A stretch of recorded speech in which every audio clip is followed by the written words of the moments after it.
covenant forever. Psalm 111, verse 5. Day 2.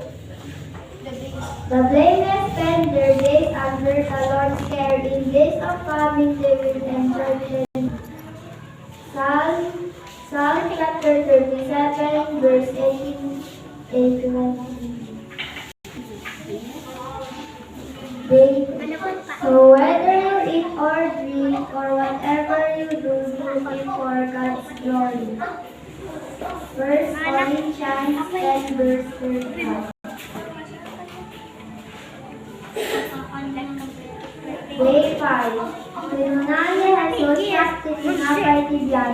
Si umay kanyak dinto mabisinan. Si mamati kanyak dinto mawaw. Luke 8, verse 15.